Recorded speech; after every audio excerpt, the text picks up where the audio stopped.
I think she's going to speak from the stand, and she gives me permission to listen to her from below. Thank you and welcome.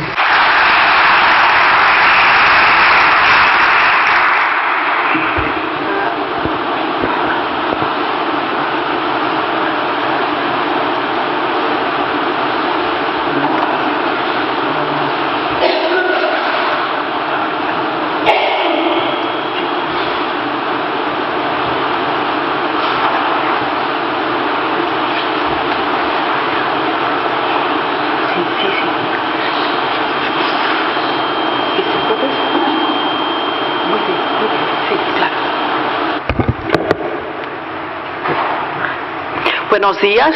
Good morning to you all. I'd like to start by congratulating the organizers, and more specifically Mr. Galan, for having organized another edition of this World Conference on Bioethics, a very prestigious event and very well organized and with a high quality of speakers. Thank you very much for having invited me to be here this morning. I'd like to greet as well all those attendees, more specifically Mr. Marcelo Palacios. It is a great pleasure to share my profession with you. I would like to say right from the start that it's quite challenging to be here because and to talk before you, because we have a Congress that is focusing in a very specific topic and was able to manage together a lot of experts coming from many different fields to talk about this specific issue. So it's quite challenging to have some new contribution to our collective thought. But I, of course, will try to do so, and I will do it trying to answer to the question, who benefits from what? Talking not as a scientist, I'm not a scientist, I'm an ethicist, so I will I will try to answer to this question from the ethical point of view. I truly think that this is the essential, the most important question that we have to put to ourselves when we talk about genome editing. What benefits does it bring to us, and who is going to benefit from the product of gene editing? I would say that these are indeed the most important questions when we consider human genome editing. And answering to these questions from an ethical framework would build what I call an ethical legitimacy to develop gene editing. So as you see, for me, the most important thing are the questions. I truly believe that a question well posed is an answer half given. And this is why, while considering four main fields that I will introduce right now, I will also put a triple question to each of them. So my proposal here is to focus in four different fields that I consider to be implicated when we talk about gene editing. First of all, the clinical innovation and the question of investment criteria. But I also raise the triple question, who invests in what and why? And I will keep on doing this by focusing also in clinical assistance and the question of accessibility.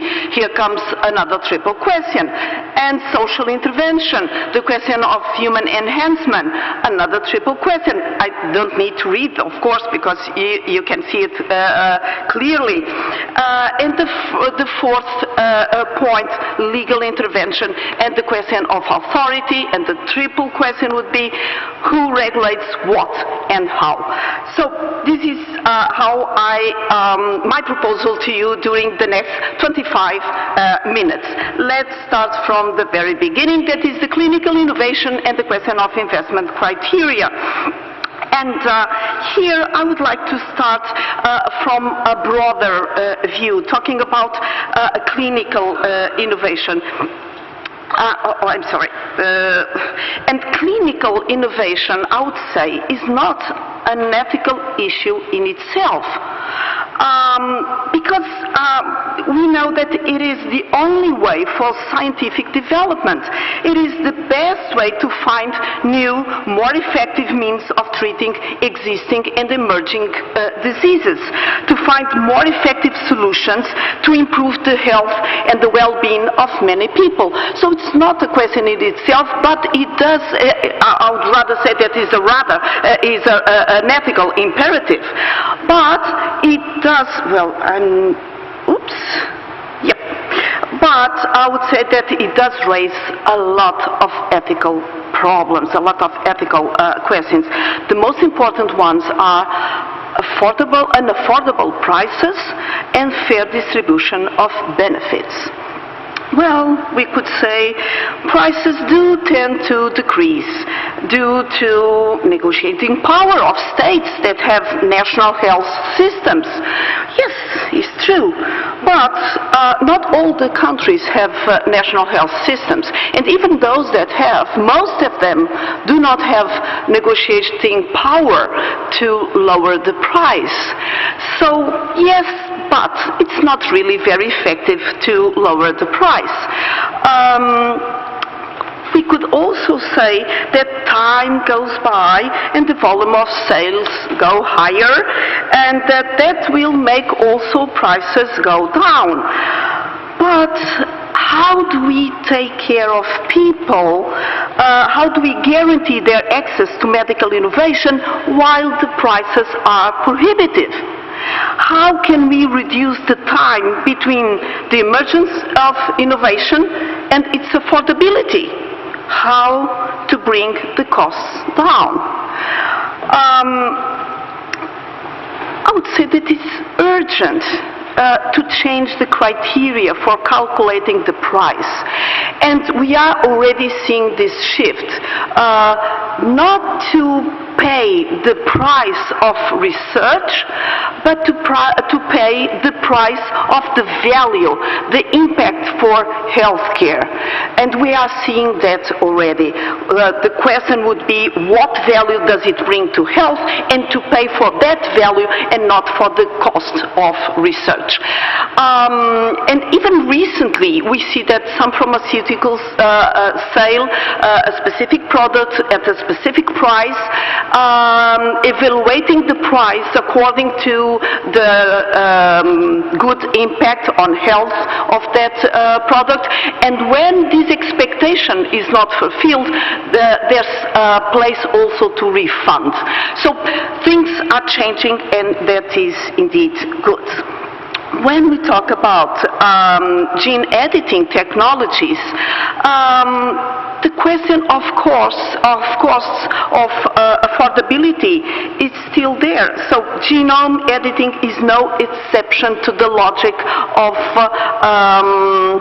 medical innovation in general, and of course is not, because CRISP is one of the most revolutionizing technology advances in healthcare.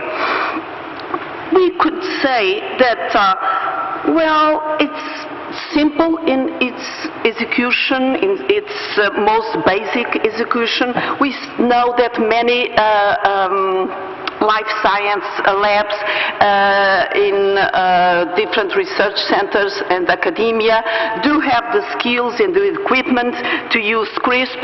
So it seems, well, perhaps it's not that expensive. That's not true. If we are to go from the lab to clinical practice, the standard care of certain kinds of disease will need heavy investments. So what can we say about this? Some examples, examples that were given also yesterday. I'm sorry for that. Those examples talk about prices, prices per dose. It's true that patients 12 years old and above will just need one dose, but look at the price they have to pay. Who's going to pay? Not individuals, not even the state. And especially, it's not by chance that I wrote there, sickle cell disease affects mostly people of color, is prevalent in sub-Saharan Africa, and so on and so forth. So countries that we know perfectly well will not be able to pay. I come from Portugal, an European country, and of course that Portugal will not be able to pay this kind of treatment. Let's move to another question that, because costs has already been talked about yesterday, and here I would also like to raise another very important question that is about innovation trajectories. To answer to who pays for the research is indeed very important to understand the innovation trajectories. For example, we know, and I'm referring to some U.S. studies, that philanthropic organization tends to fund CRISP as a biological phenomena and also gene editing technologies. But scientists that are really very much engaged creating spin-outs and startups, they focus mostly in gene editing technology and not as much in biological phenomena. So we ask, who's going to bear the risks and rewards for innovation? Is public funding somehow funding also indirectly these spin-outs and startups? These are important questions that need to be considered. Another point that I would say that is really important for us here is about it's about the target of investments. Are investments made according to the severity of the disease that can be cured? Are the investments made according to the number of people suffering from a particular disease? Or are they more targeted to diseases that are prevalent in rich countries, so someone will pay the bills at the end? Knowing that the potential of CRISP for personalized and precision medicine is really high, it's feared today that it will not be very important at the level of public health, that will not be developed for public health in general. And that is something that we should care about. Public health implications remain at this point relatively uncertain and under discussion, because targeting genetic factors alone will have limited influence on public health. Besides, we know that minority populations Sorry, don't want to go that fast. There's still a point here that I want to stress, that is minorities have a severe underrepresentation in genomics research. So this is enough not to be able to benefit as much as other populations. To wrap up this very first point, I would say that clinical innovation must be carried out in compliance with public interest, targeting or driven by public goods, common goods. And that needs also robust public investments at all stages of research, from the basic research to the product that will be sell to whoever needs.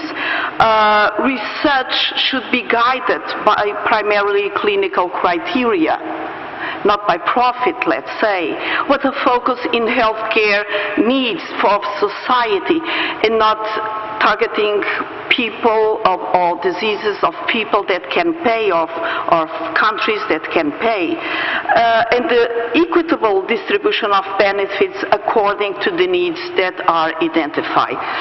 And under this big umbrella, ethical umbrella, respecting the principles of social responsibility, sharing the benefits, and international solidarity. I would say that at this level, these are the most basic, but we cannot do without these basic ethical principles. Let's move forward to the second point, clinical assistance and the question of accessibility. And of course, coming from clinical research to healthcare, we have to talk about translating research coming from the lab to the hospitals. We all know that there's very high expectations for a growing number of disease. We are talking not only about blood disorders, also hemophilia as such, but conditions affecting heart, eyes, muscles, potentially also neurodegenerative diseases. So the expectations are really very high. And the information that goes to public opinion is very, very optimistic. We don't talk about the time that will take for this research go into the hospital. We don't talk about bad results that happen along the way. So the information that goes to public opinion is very optimistic and is not really honest, because it raises expectations, false expectations, illusions that cannot be fulfilled by a current investigation. And public opinion is very important, because we need people to say what do they want, what do they expect, what do they want from gene editing, and where should we invest in gene editing? This question is not only for politicians, for legislators, for scientists, but also for society. So we need a society that is well informed. We need a society that benefits from very clear communication and also truthful information and communication. Well, currently we know that access to gene editing takes place in the realm of clinical trials, and in what concerns clinical trials, it's important to guarantee that diseases with most significant impact in public health will be prioritized, and also that recruitment models are quite broad, diverse, and sound in their clinical basis. So inclusion starts at this stage.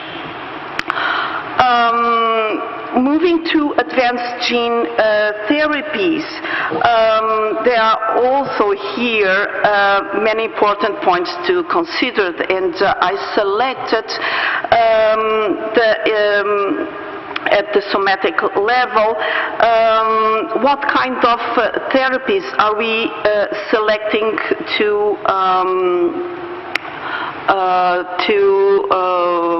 become available to society as a whole. What kind of therapies can be made publicly available? And when we say publicly available, we say that should be universal access and free access.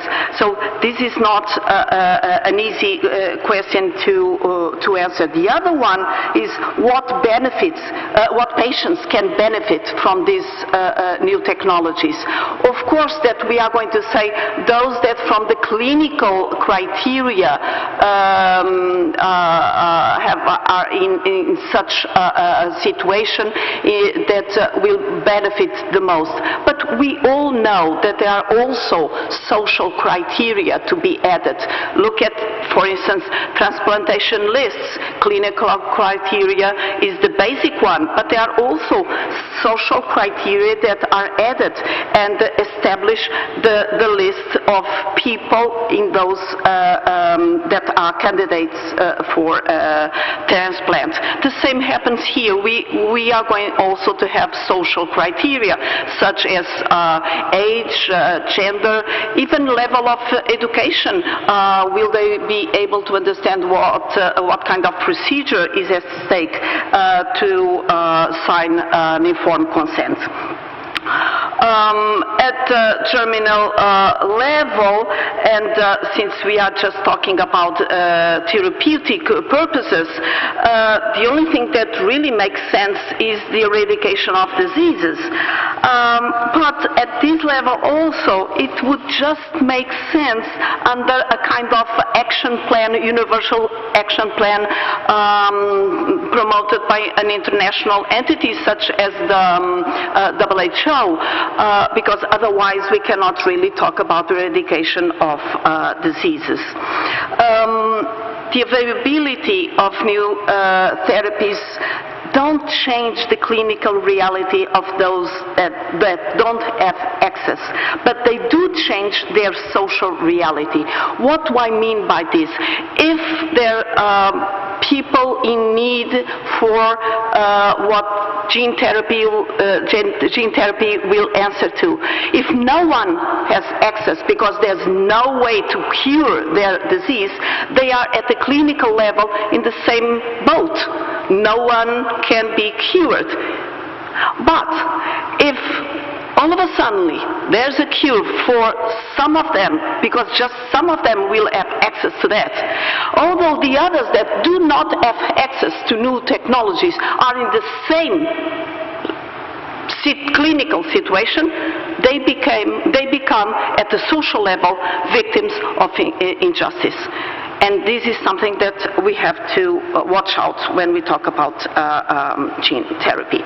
So again, to wrap up this second point of my reflection, clinical system must be provided in compliance with equitable accessibility. If not, we are not being fair. So fairness is a paramount ethical principle at this level.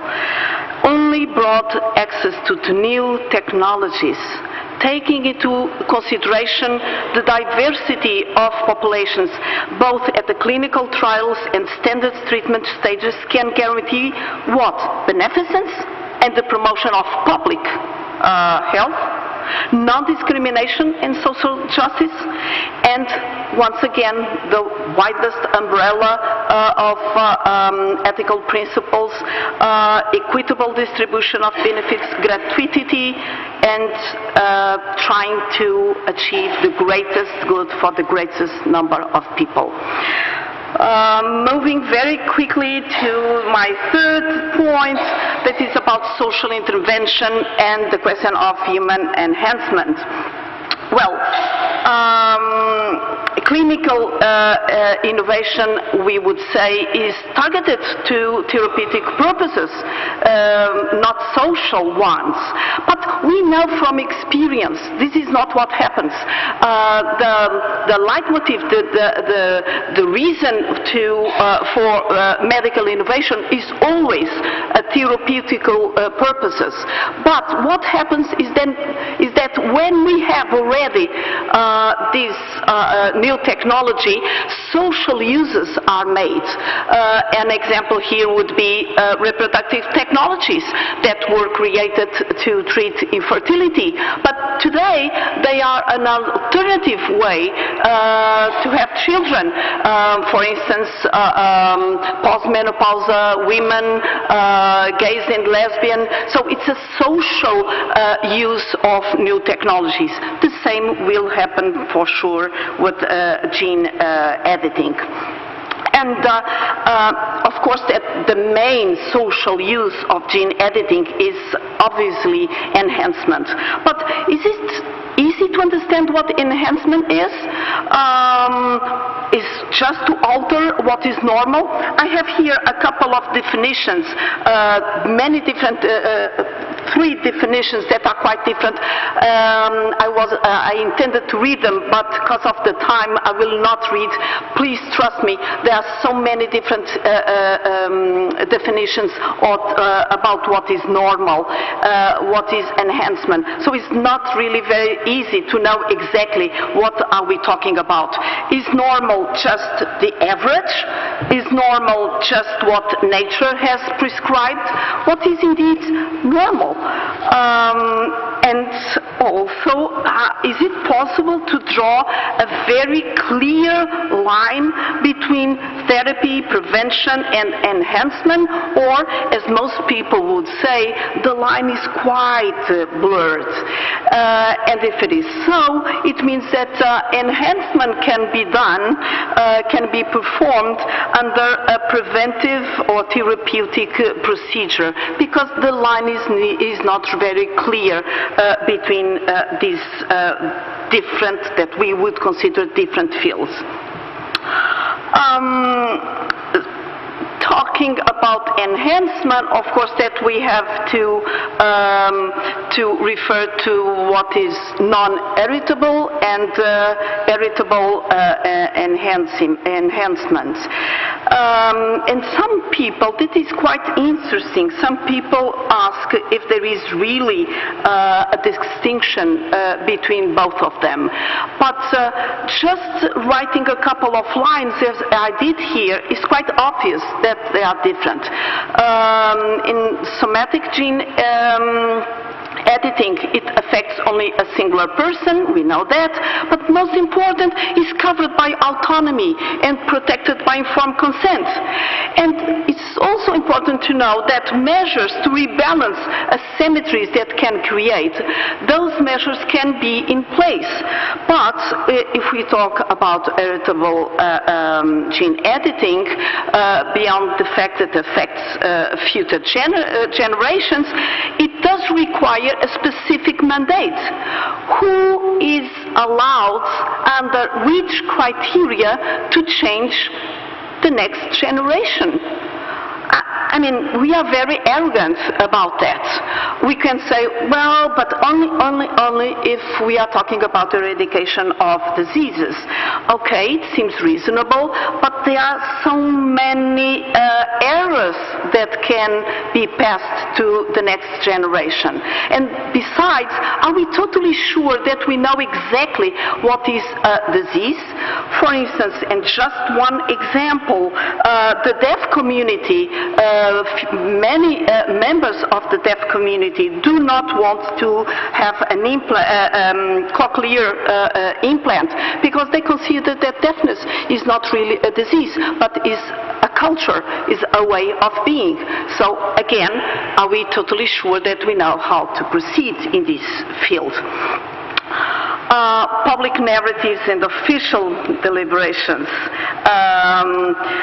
try most of the time to focus, to neglect what are the social implications in this field. To wrap up this third point, I would say that social intervention must be conducted in compliance with equality of all human beings, and only in a case-by-case assessment of social uses based on accurate scientific knowledge, which is not easy, and social implications of that use, and if not, we cannot really guarantee scientific and technological progress and freedom of research. These are values that we should also appreciate respect for individual autonomy, the integrity of future generations, and always respecting human dignity, human rights, and also the precautionary principle. Going to my fourth and last point, that is about legal intervention and the question of authority.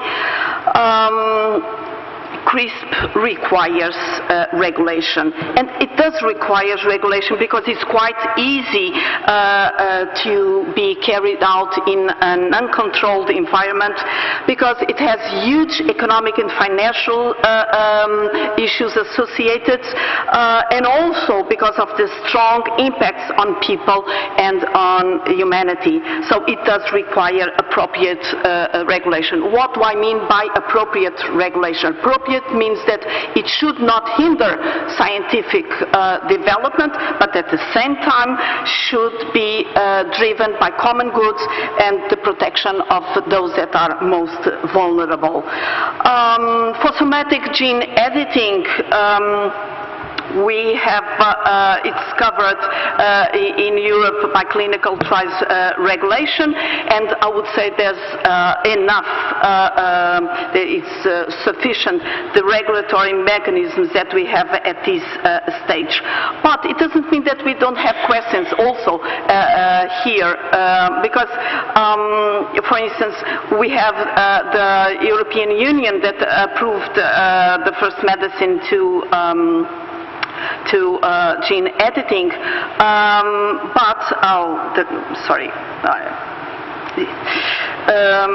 so it means that things are working, but I was, because I'm feeling the pressure of time, I was already moving to the next slide and say that sometimes the legislation that we have is not still clear enough to know the uses that we can do from with gene therapy, not at the somatic level, but at the germline level.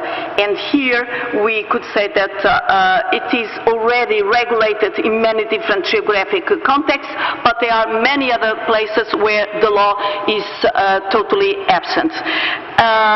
Most of the regulations at this level are not clear enough in what concerns reproductive or research or reproduction, therapeutic or enhancement. And here I would say as an example that even at the EU level, that are always eager to have more regulation, the one that we have banned germline editing for clinical purposes, but it's not clear if it bans also at the research level or only at the reproductive level. And that is why I also decided to present here a slide about reproductive research purposes, to say that the main problem here is the use of human embryos and the kind of protection that we give to human embryos. Also, the origin of those human embryos. Are they surplus embryos, or are they created specifically for research? Indeed, no country explicitly permits heritable human genome editing, at least at the national level. But all this unclarity of regulations, it doesn't mean that there is no room for that somehow undercover. For reproductive purposes, the technical possibility of embryos is there, but is broadly prohibited. But it doesn't mean that it will not happen. It did. It did in 2018, and Yang Q is back to the lab and still working in CRISP technologies. Also, it doesn't mean that the prohibition will not change. Discussion continues, and there are a lot of surveys.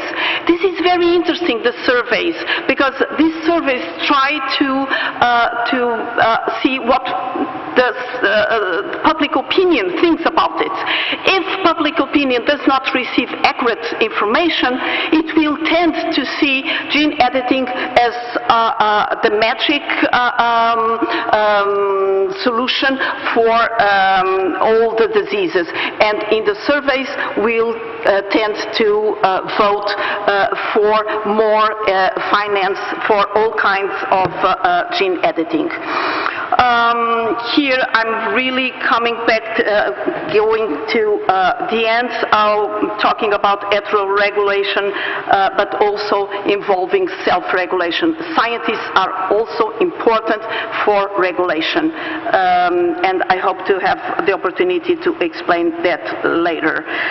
Well, I would also like to talk about patents. This is very important because the system, patenting system, will driven the kind of investment that is done, the kind of diseases that are targeted. So systems that are not transparent, systems that are not democratic, and there are a lot of studies that point out for not democratic way of patenting the medical innovation. This is of a special concern, I would say. Closing this fourth and last point, legal intervention and also governance must be conducted in compliance with transnational representation, and this is the only way that we can guarantee an objective techno-scientific basis for assessment, transparency of processes, and democratic nature of decisions. Also adopting a risk approach, and to have proportion regulations proportional to the risks, and under this umbrella of state of the law, the principle of international cooperation. And I still dare to present what is a summary of my presentation here, the different levels that I try to bring to you, the different questions that I raised, and also the different ethical principles that I presented to you so briefly that perhaps it was not clear enough. And well, this is what I wanted to tell you. If we comply with the principles that I just presented, we are in conditions for a good investment in gene therapy, because it will benefit most people and not only a few. Thank you so much for your patience.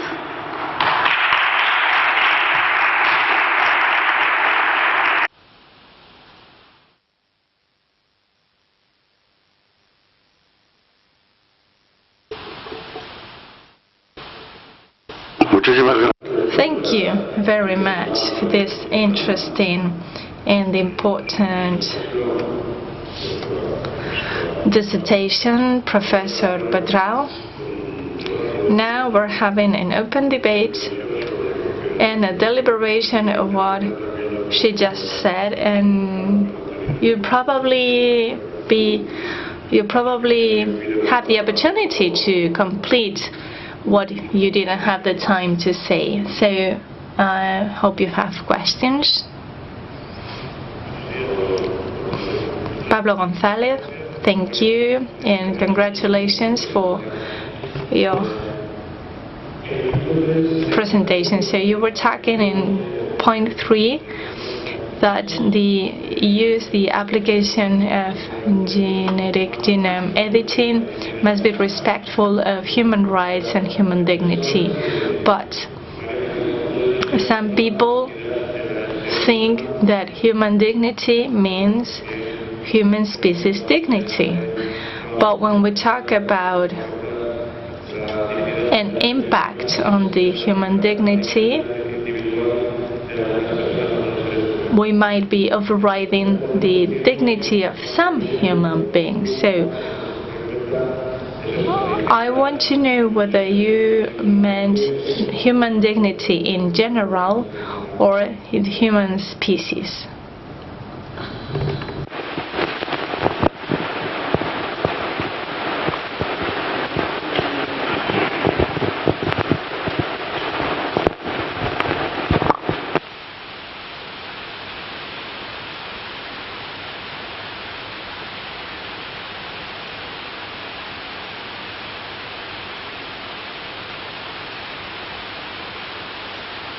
Yep.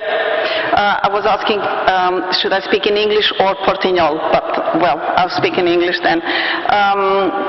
To say that if I understood correctly, you're asking me if when we refer to human dignity, are we thinking about the individual, the person itself, or the species, humanity in general?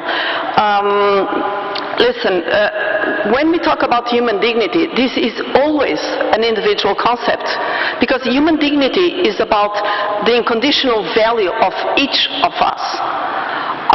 So each of us has a dignity. To be a person is to have this unconditional value in itself, in ourselves. So it's an individual concept, but because it's an individual concept, but also a universal concept, it belongs to all of us. So indeed, it's individual, but it's also universal. When we talk about future generations, most of the time I do not refer to the dignity of the human being. I refer to the integrity of the next generation. I think about how arrogant can we be today to think about how the others should be. I mean, do I have the authority to think about how the others should be? Do I have the authority to change the next generation following my criteria, my present criteria? But these criteria change. They do change. So the criteria that we had 10 years ago, 20 years ago, 30 years ago, to evaluate whatever it is, are different today. So these criteria evolve. So how am I going to shape the next generation following the criteria that we have today? I think that I do not have that authority. But then we would say, well, if it is to cure disease, this is certainly a universal and intemporal criteria. But again, the example that I gave to you about the deaf community, do they consider themselves as suffering from a specific disease? They don't. So even when we talk about specific disease, we have to be very careful, because to pretend to have a universal and intemporal criteria that would allow us safely to change the next generation seems to me quite difficult to achieve. I didn't close the door still. I said that we would need to have a case-by-case assessment. And I still think that's the way to go. If we have the means to cure specific disease that bring a lot of suffering and pain to people, and we have the means to end that suffering and pain, we also have the duty to do so.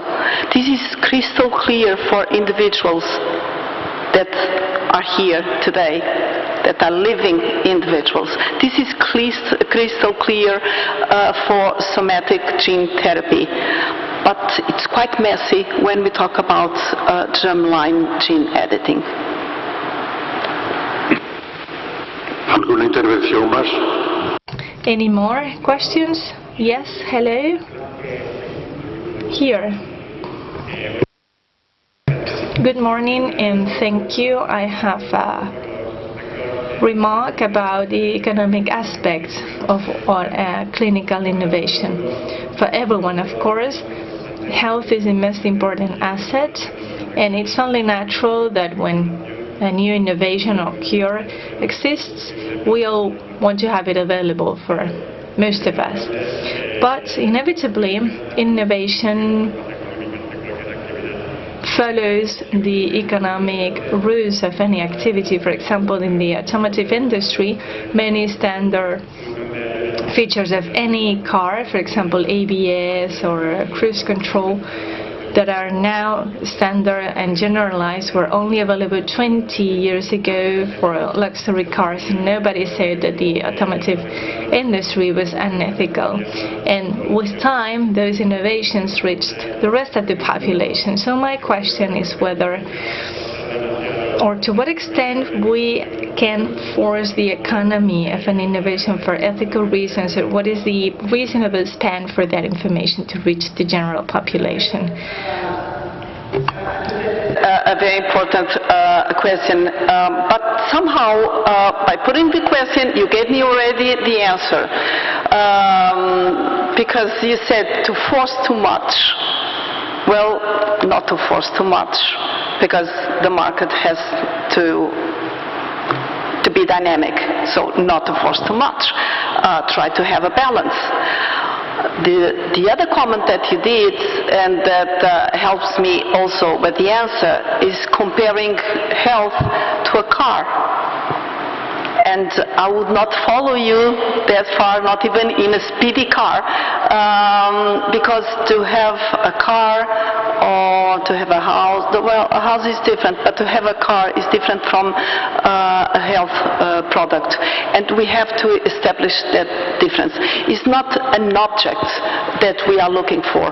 We are not, when we talk about medical innovation, when we talk about paying for medical innovation, we are paying for health benefits. Health is not an object, is not a glass, is not a bottle, is not a car. Health is the basic condition that we need to flourish as human beings. So it's not just an object to be sold and bought by someone. It's really an essential condition for our human existence. So we cannot really compare. But yes, you are right that innovation is costly. Someone has to pay for that, and it's going to be difficult to have that everybody has access to everything. We know that's not possible. Do not create this illusion that it's possible everyone to have access to everything. It's not possible, of course not. But we should have the commitment to lower the prices of medical innovation, to find new ways without hindering the progress of the scientific and technological progress.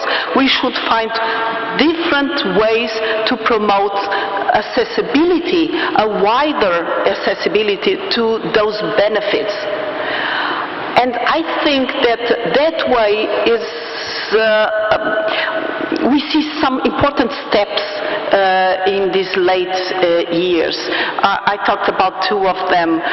First one is this possibility of not paying directly the costs of research. What is very interesting is that pharmaceuticals do agree with this shift from paying research, and we know, for instance, a vaccine, it takes 10 to 12 years to create a vaccine, so it's very, very expensive. Are we going to pay for these 10, 12 years, or are we going to pay for the benefit that brings to humanity? And this shift is very important, and even pharmaceuticals do agree with this shift. And why? Because the medical innovation at the prices that are now in place, many states cannot afford it. And they are trying to go for other ways of treatment that are not as efficient as medical innovation, but at least do something. So they are also running away from these high prices. So it's good also for pharmaceutics to find new ways. For instance, this possibility of refund, I find it very interesting. If someone sells something with a specific expectation, but that product does not fulfill that expectation, then there will be a refund. That will also create a different kind of responsibility for those that are in the medical innovation, for pharmaceuticals, for the startups. So we need to give them social responsibility, to make them acknowledge that they have a social responsibility. We cannot put only the principal ethics for consumers or for the states, but also for those that produce new medical technologies.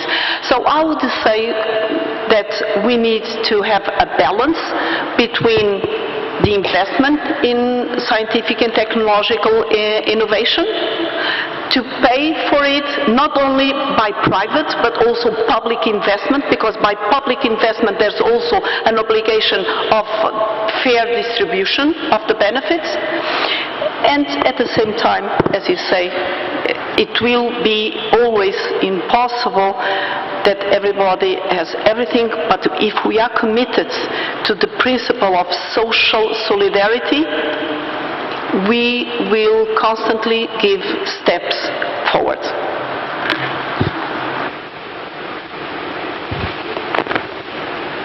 Vale. Hola, me gustaría preguntarte si, porque has dicho que... So I'd like to ask you, because you've been advocating a case-by-case assessment based on universal ethics, but do you think it is reasonable to put this in the hands of an individual without any guarantee that the patient is really well informed about the use of that technology? Do you think this is reasonable or consistent?